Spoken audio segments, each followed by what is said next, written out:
त्यांच्या दुर्दैव मृत्यू झाला. हे दोन इलेक्शन कालावधीमध्ये इलेक्शनच्या ड्युटी करताना या ड्युटी केल्यानंतर परत जाताना असा घटना घडलेली आहे. याच्याबद्दल आपण म्हणजे दुःख व्यक्त करतो. याच्या व्यतिरिक्त दोन आणखी म्हणजे घटना घडली. म्हणजे एक आहे की ड्युटी येताना एक वाहन होती जो चोपडावरून रावेरकडे येत होती. त्याच्यामध्ये 3 शिक्षिका होते. त्यांच्या वाहनाचा अपघात झाला. त्याच्यामध्ये म्हणजे त्यांची आरोग्याची काय परिस्थिती त्याची मेडिकल बुलेटिन जारी करण्यात आलं होतं. सिव्हिल सर्जन डॉक्टर किरण पाटीलला माझ्या निर्देशानुसार आणि भारत निवडणूक आयोगाच्या सूचनानुसार त्याला पण चोपडा जो उपजिल्हा रुग्णालय आहे ट्रॉमा सेंटर त्याला स्वतः पाठवण्यात आला होता. त्याला व्यवस्थित उपचार औषध मिळणार पाहिजे त्याच्याबद्दल पूर्णतः प्रयत्न करण्यात आलेला आहे आणि त्याच्यावर व्यवस्थित औषध उपचार सर्वांवर चालू आहे. आणि त्याच्यानंतर एक गाठी जामऱ्यामध्ये असलेले एक जो ड्युटीवर जो प्रिसाइडिंग ऑफिसर होते त्याला पण म्हणजे त्यांची आरोग्याची परिस्थिती बिकट झाली. त्याच्यानंतर त्या ठिकाणी उपलब्ध असलेले जो सेक्टर ऑफिसर आणि पोलीसचे जो काही कर्मचारी होते त्याला ताबडतोब रावेरकडे त्यांनी आणला. त्यांच्या पण आरोग्याबद्दल लक्ष देण्यात आलं आणि सिव्हिल सर्जन किरण पाटील जो आहे त्याला त्या ठिकाणी पण त्यांनी स्वतःहून गेले आणि त्याला जो काय औषध उपचार पाहिजे ते उपलब्ध करून देण्यासाठी प्रयत्न करण्यात आले.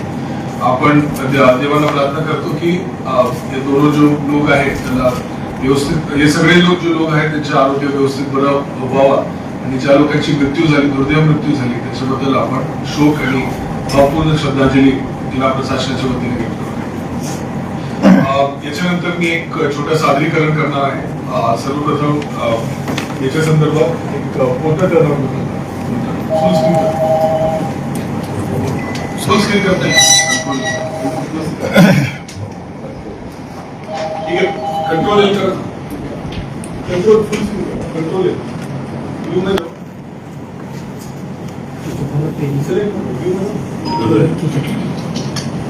नहीं डाउनलोड नहीं केलं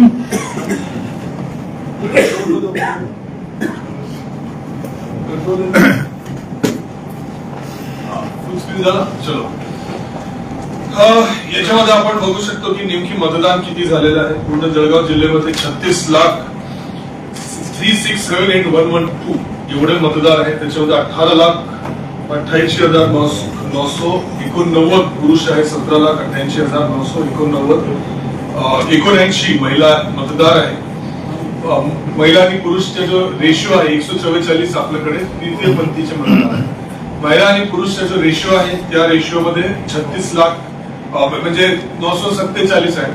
आपल्याला माहिती आहे की लोकसभाच्या काळात ते 929 होता. ज्यावेळी मी जळगाव जिल्ह्यात हजर झालो होतो त्या ये रेशिओ 913 होता आणि मागच्या निवडणुकीमध्ये 900 से खाली होता. तो ये जो आपण पहिल्या टप्प्यामध्ये 913 पासून 921 त्याच्यानंतर 927 आणि लोकसभाच्या काळात 929 त्याच्यानंतर सतत परिश्रम घेऊन ही आपण 947 पर्यंत आणले. दुसरं आहे की त्यांनी मतदान ज्यांनी केलं 2014चा इतिहास आपल्या सगळ्यांना माहिती आहे. ज्या दिवस मतदानाचा दिवस होता त्या दिवस या ठिकाणी जळगाव जिल्हाधिकारी कार्यालयावर आपल्याला पोलीस बंदोबस्त लावण्याची वेळ आली होती. पोलीस बंदोबस्तचं कारण हे होतं की काही लोकांचं नाव त्या ठिकाणी सापडत नाही होता आणि त्याच्यामुळे त्या ठिकाणी बंदोबस्त लावून म्हणजे मतदानाचे दिवस पार पडले होते.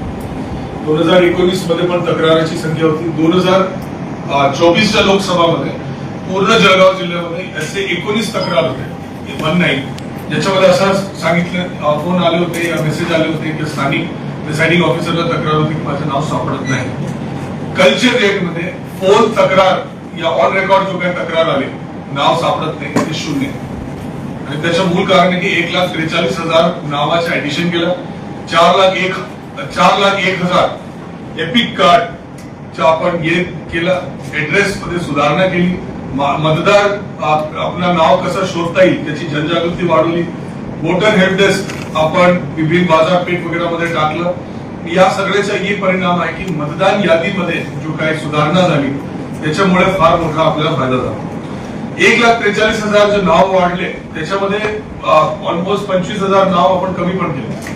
त्याच्यात हे आहे की जो मयत होते त्यांचे नाव आपण कमी केले. याचे सादरीकरण आधी मी मागच्या प्रेस कॉन्फरन्समध्ये ऑलरेडी केले आणि याच्यामध्ये जो महिला तरुण हे जो 2 विशेष घटक आहेत त्याच्यामध्ये काय झालं होतं की भरपूर महिला लग्न करून या ठिकाणी आली होती परंतु त्याचं नाव त्याचे माहेर घरून आत्ताच्या घरावर त्याच्या आपण शिफ्ट करण्यात नाही आलं होतं. एक मोठा प्रॉब्लेम होता जळगाव जिल्ह्याच्या मतदार यादीमध्ये.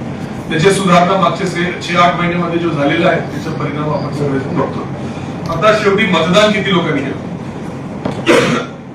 मतदान करणाऱ्यांची संख्या आहे 12,51,805 पुरुष, 11,68,428 महिला, 45 तृतीयपंथी, त्याच्यामध्ये 24,20,278 2,4,20,278 एवढं मतदारांनी मतदान केलं.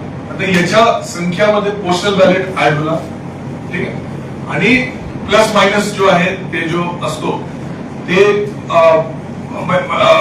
जो पोल्ड आणि काउंटेड मध्ये फरक राहू नये याच्यासाठी आपण पूर्ण प्रयत्न केलेला आहे.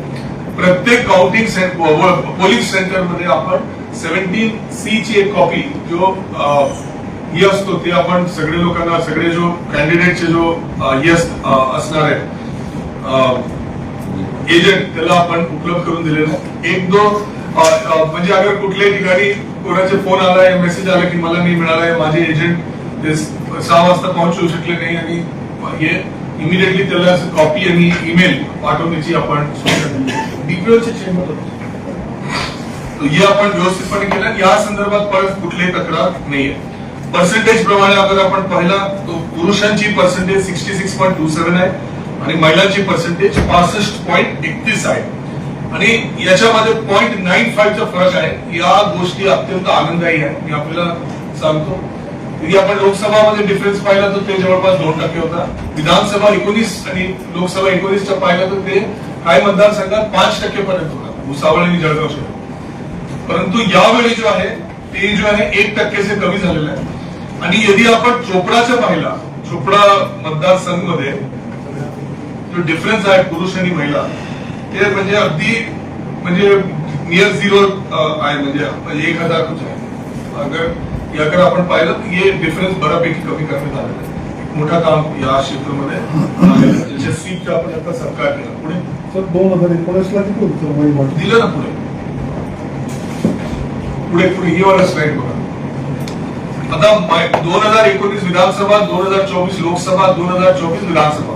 अब याच्यात तुलनात्मक तक्ता या ठिकाणी देण्यात आलेला आहे की महिला मतदान किती केला, पुरुषांनी मतदान किती केला, तृतीयपंथीने मतदान किती केला.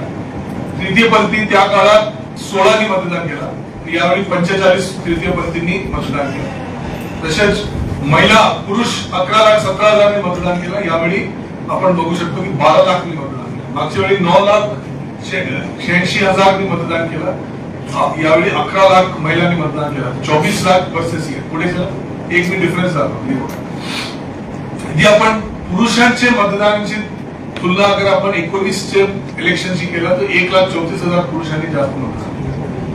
अगर आपण महिलांचा विचार करतो 1,51,000 महिलांनी जास्त मतदान, 81,000, 1,81,999. अब टक्केवारी कॅल्क्युलेट करून घ्या. टक्का देखो कॅल्क्युलेट करण्यासाठी बेस वेगळा वेगळा आहे. वो जो आपण म्हणतो ना, तुम्ही पेपरमध्ये खूप छापतात की टक्केवारी होते, टक्केवारी, ते जो लोक जरासा पण गणितचे तज्ञ आहेत त्यांना जरासा ते खटतो. हे चुकीचं आहे, बिकॉज ते बेस ही वेगळं आहे. अगर 50 म्हणजे अगर आपण म्हटलं की 50/2 ते असतं 4% आणि 100/2 ते असतं 2%. आपण हे म्हणू शकत नाही की बेस अगर वेगळा वेगळा झाला तर ते टक्केवारी कंपॅरिझनचा काय अर्थ नाही. परंतु यदि आपण टोटलचा विचार केला की लोक विधानसभा 2019च्या तुलनेमध्ये 3,16,589 लोकांनी जास्त मतदान केलं. आणि यदि आपण याच्याशी तुलना केला लोकसभा 2,72,541 लोकांनी जादा मतदान केलं. या गोष्टी म्हणजे बिलकुल क्लिअर डेटा या ठिकाणी आहे. लोकसभा टू लोकसभामध्ये 1,57,000 लोकांनी जादा मतदान केलं होतं. लोकसभा 19 वर्सेस लोकसभा 24. यावेळी हे डेटा आपण बघू शकतो. ही कंपॅरिझनच्या चार्ट, ही चार्ट आपल्या व्हॉट्सअपला मिळून जाईल, आपण त्याच्या म्हणजे हे करू शकतो. पुढे मागे आता येईल वोटर टर्नआउट बद्दल. अच्छा, एक गोष्टी सांगतो, वोटर टर्नआउट अचूकपणे असावा त्याच्यासाठी आदरणीय भारत निवडणूक आयोगाने एक वरिष्ठ अधिकारीच्या विशेष नेमणूक या कामासाठी करावा असं सूचना आपल्याला देण्यात आलं होतं. या सूचनाच्या अनुषंगाने आदरणीय श्री अंकुश पिनाटेजी आणि त्यांच्या हाताखाली पूर्ण टीम त्याची नियुक्ती या ठिकाणी करण्यात आली होती. पिनाटे साहेबांच्या माध्यमातून त्याच्या पाठपुराव्यामुळे म्हणजे अॅक्युरेट आणि correct data time to time आणि एकही रिपोर्ट मध्ये उशीर झाला नाही आणि सगळे पोलिंगची स्क्रुटिनी पण आता संपलेली आहे आणि माझ्या माहितीनुसार कुठेही पोल या कुठलीही तक्रार सापडली नाही. 100% पोलिंग स्टेशन ही गोष्टी मी सांगते, जळगाव जिल्ह्याचे एक वैशिष्ट्य आहे. लोकसभामध्ये पण आणि यावेळी पण 100% पोलिंग स्टेशनची स्क्रुटिनी जो काही डेटा असतो 17 स्क्रुटिनी आपण 100% ची केली. एक्सेल वर भरून दिली. त्याच्यानंतर डॉक्युमेंटची स्क्रुटिनी भुसावळमध्ये 123 मतदान केंद्राचे डॉक्युमेंट तपासण्यात आले आणि आय थिंक किमान 29 डॉक्युमेंट एक ठिकाणी तपासण्यात आले. असा करते सगळे डॉक्युमेंटची स्क्रुटिनी सामान्य जो सामान्य निरीक्षक असतो, जो वरिष्ठ स्तरावरचे आयुक्त, मिनिमम आयुक्त स्तरावरचे अधिकारी असतो, जो भारत निवडणूक आयोग त्यांची नियुक्ती करतात, त्यांच्या माध्यमातून ही पूर्ण तपासणी कॅन्डिडेट या त्यांच्या एजंटच्या समोर ही पूर्ण करण्यात आली. यावेळी एक और गोष्टी मी सांगतो की जो स्टिकर जो असतो आपण जो चिपकवतो डोरवर सील करताना ते पण स्टँडर्ड फॉर्मॅट करून आदरणीय अंतुलीकर सरांनी दिलं होतं. त्याच्यामध्ये स्वाक्षरी वगैरे वगैरे सुद्धा कुठल्याही गोष्टी अचूकपणे असावा. एक और गोष्टी महत्वपूर्ण आहे की कुठलेही डॉक्युमेंटेशन मध्ये कमी राहू नये. जो काही सिग्नेचर्स आहेत ते सगळं आपण घ्यावा. माहिती कसं पुरवायचं ते सगळे गोष्टी स्टँडर्ड फॉर्मॅट मध्ये अंतुलीकर साहेबांनी करून घेतलं. पिनाटे साहेबांनी मार्गदर्शन केलं त्याच्याबद्दल धन्यवाद. चलो मागे चलो ये नाही असं पुढच्या हे सगळं बाकी स्टार्टिंग